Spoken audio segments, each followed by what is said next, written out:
Hey, what's up? MKBHD here, and welcome to your first look and hands-on with the Galaxy S21 Ultra.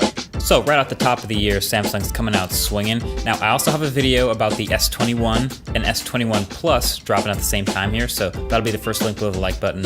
Check it out if you're interested. But this is the big dog. So we kind of know what to expect at this point from Samsung's new ultra high-end phones, right? So S21 Ultra will start at $1,200. So it should be the best of what they can offer.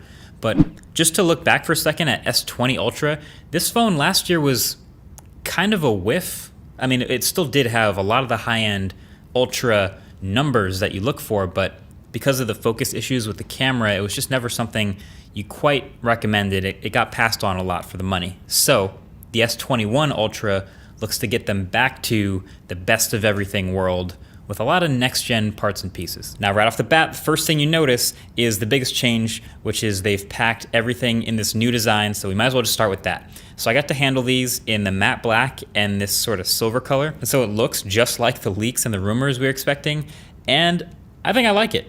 Now, I don't know if I love it. I'm still on the train that sort of a horizontal camera bump like Nexus 6P was actually kind of peak. But the more I look at this contour cut design, the more futuristic it looks to me. It kind of looks like someone was making a thicker phone with huge cameras and then just melted it down to a thinner body for the rest of the phone. It's kind of hard to explain. It looks like Harvey Dent, like Two-Face.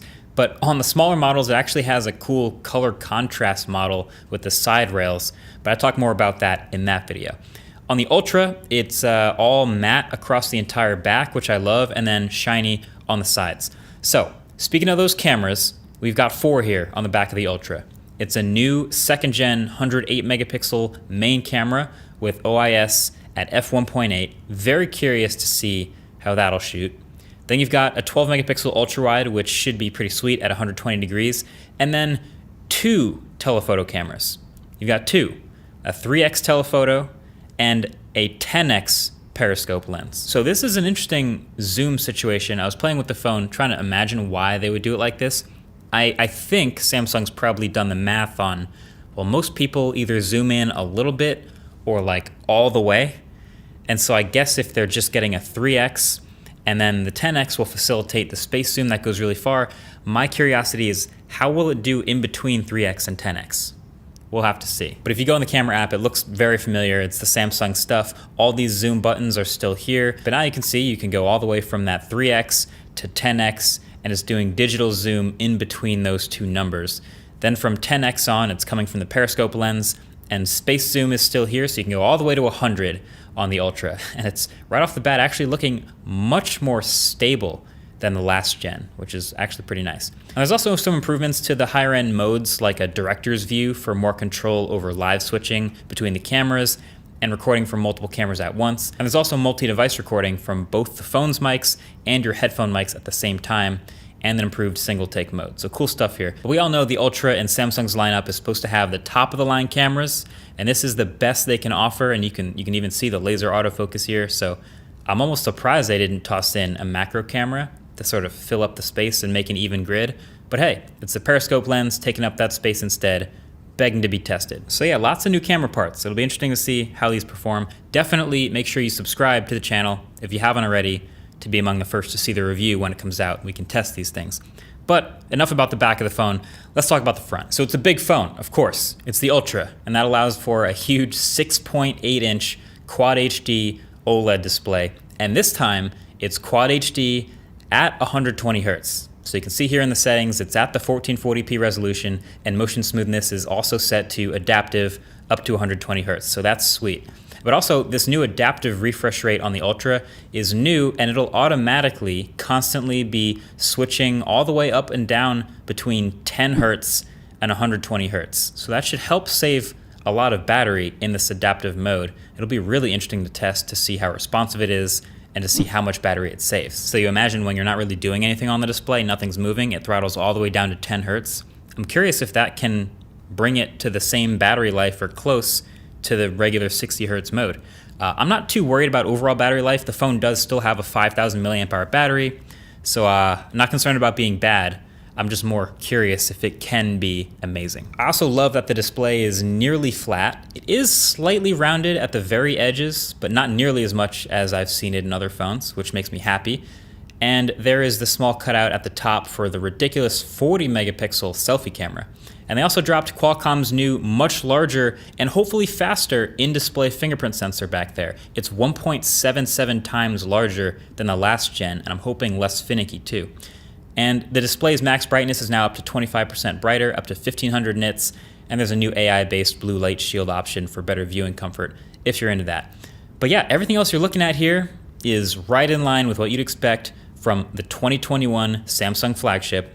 Great build quality, it's IP68 water resistant. The newest internals, of course, with the 5nm Snapdragon 888 in this region. It'll be the 5nm Exynos chip in other regions, which will be interesting again to test to see how it fares with battery. 15-watt wireless charging. There's reverse wireless charging too. Great buttons, tiny bezels, the whole thing. One interesting spec though that is missing, there is no expandable storage anymore. So the micro SD card is basically going extinct now. Samsung was some of the last ones to do it in their flagships. So there are only 3 specs for total storage on this phone, 128, 256, or 512 gigs. And then so unlike the smaller S21 and S21 Plus, there's different amounts of RAM on these versions. So those all will have 8 gigs of RAM. On the Ultra, you start at 12 gigs of RAM for the 128 and 256. And if you go with the tip top 0.5 terabyte max spec, that'll have 16 gigs of RAM. So you're trading your expandable storage for a lot of RAM, I guess. Also, speaking of things that are gone, no headphones or charger in the box confirmed.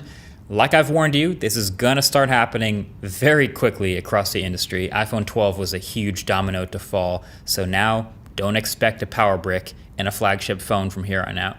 But last thing, let's talk about the S Pen. It was added to the S21 Ultra S Pen support. Now, okay, a lot of people saw this in the rumors leading up to this and thought, oh, that probably means the Galaxy Note is on its way out. Maybe they'll kill it soon. I don't think so. This is just coming from my hour of playing with the phone. The stylus on the S21 Ultra feels like a very optional add-on accessory, where on the Galaxy Note, well, it's still an integral part of the Note experience, and it's just, they're in very different worlds. So first of all, like I said, it's an optional $40 accessory. So if you want to buy an S Pen for your S21 Ultra, it'll cost you. And then it's actually compatible with other S Pens of the past. So if you have one already, you can carry that too. But the whole experience is passive. So the whole low latency writing and drawing experience is all the same, but there's no Bluetooth or gesture controls like you would have on the Note. And then of course, there's the whole how do you carry it question, since there's no silo built into the phone. So that's another optional accessory. So you can get a stylus and a case for now $70 extra. And the phone sort of just clicks into this rubber slot in the side of the case, which is fine, I guess, but it's definitely a very optional accessory. And so if you're gonna go through all of that and spend extra money to have a stylus on your high-end Samsung phone, I feel like the obvious choice is to buy a Note where it slots in perfectly and neatly every time, charges, has the active experience, has more features. And of course there will be a Note 21 Ultra. I guess it's not an of course thing. I'm predicting there will be a Note 21 Ultra that people wanting a stylus should consider later this year. So I don't think the Note's going anywhere. But that's basically it for the new S21 Ultra. What do you think? Is this enough of a redemption? I mean, you get the huge numbers again, you get a lot of next-gen pieces, it seems to be going in the right direction. There is, of course, the S21 and S21 Plus launching alongside it on January 29th, but if you're gonna spend the big bucks, this is what you're gonna get. And they've also launched smart tags and Galaxy Buds Pro, so Samsung's clearly popping off right at the beginning of the year, but let me know what you think. Is this the one you guys would pick, or would you go for one of the other S21 models? Let me know. Thanks for watching. I'll catch you guys in the next one. Peace.